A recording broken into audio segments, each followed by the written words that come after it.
In this second part of the topic, we'll look at how raster images are color-coded and, to understand its effect, we'll start with the same simple image we used in the previous part. The brief exercise we'll be carrying out will try to recreate an analogy of the file that would hold the contents of the image. For the sake of argument, let's assume that this is a black and white image, in which the color black is denoted by the numerical code 0 and white by 1. Each pixel will be referenced by the row and column of the matrix that makes up the image, and the notation will take the format of row, comma, column, comma, color code. In this way, the pixel in row 1 column 1 could be described by the notation 1, 1, 1. Similarly, for the pixel in row 1 column 2, 1, 2, 1, and so on for the rest of the row, 1, 3, 1, and 1, 4, 1. According to this notation, if we counted not the number of bits, but the number of characters to describe each pixel, we would see that for each pixel we would need 5 characters, meaning that for the entire first line, we would need to use 20 characters. Proceeding in the same way, we could describe the pixel in row 2 column 1 as white. Line 2 column 2 pixel, black, code 0. Line 2 column 3 pixel, code 0, black. And likewise, pixel row 2 column 4, white. As with the first line, we would need 20 characters to describe all 4 of these pixels, the same 20 characters for the third line, which repeats line 2, and the same for the fourth line, which repeats the content of line 1.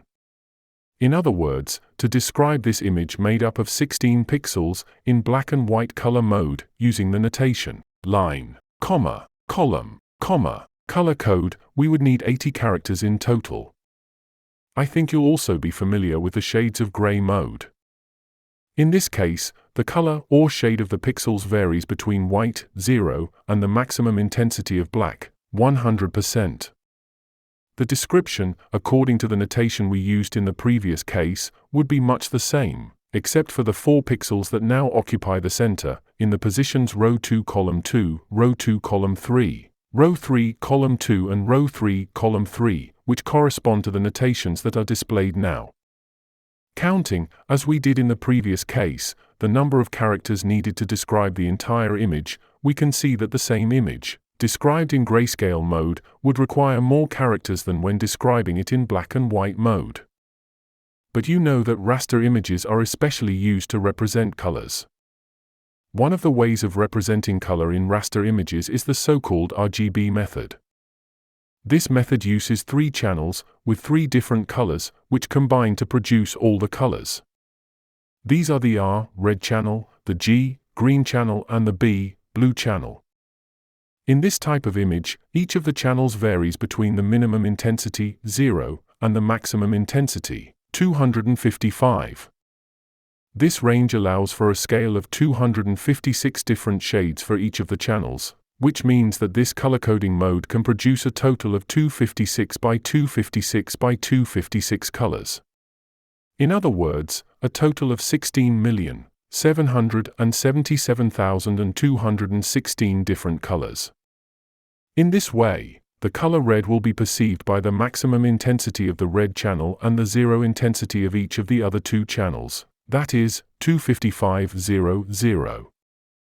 Likewise, green will have a 0 red channel, maximum intensity of the green channel and 0 intensity of the blue channel, 0, 255,0.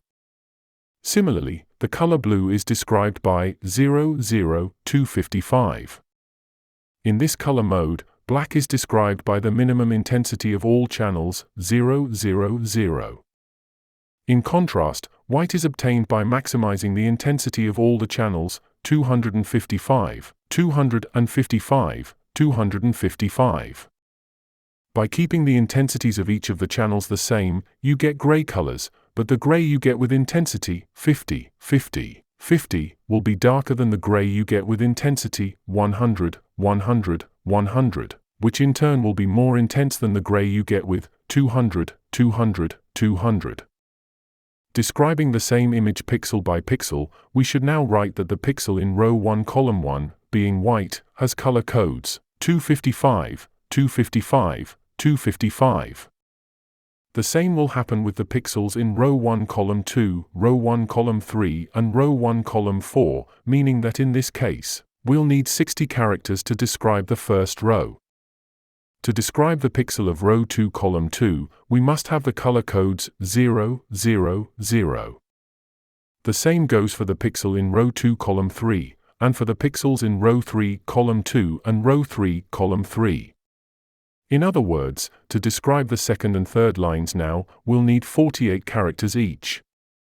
Line 4, as we've seen, repeats line 1. In other words, we'll need another 60 characters. So, to describe the whole image using RGB mode, we need 216 characters. In comparison, RGB mode uses far more characters than grayscale mode, and grayscale mode more than black and white mode.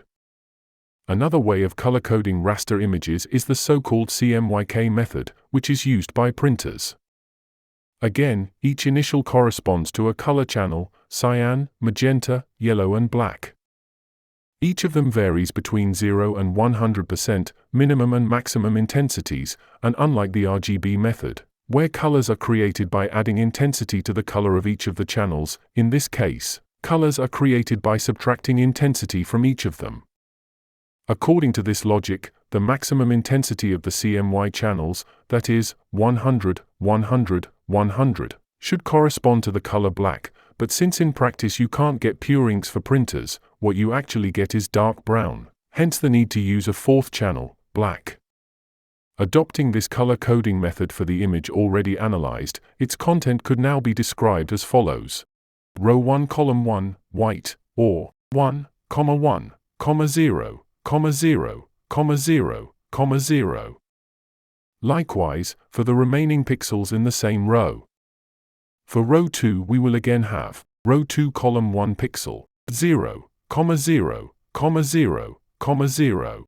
And for row 2 column 2, row 2 column 3, row 3 column 2 and row 3 column 3, we will have the codes 0, 0, 0, 100.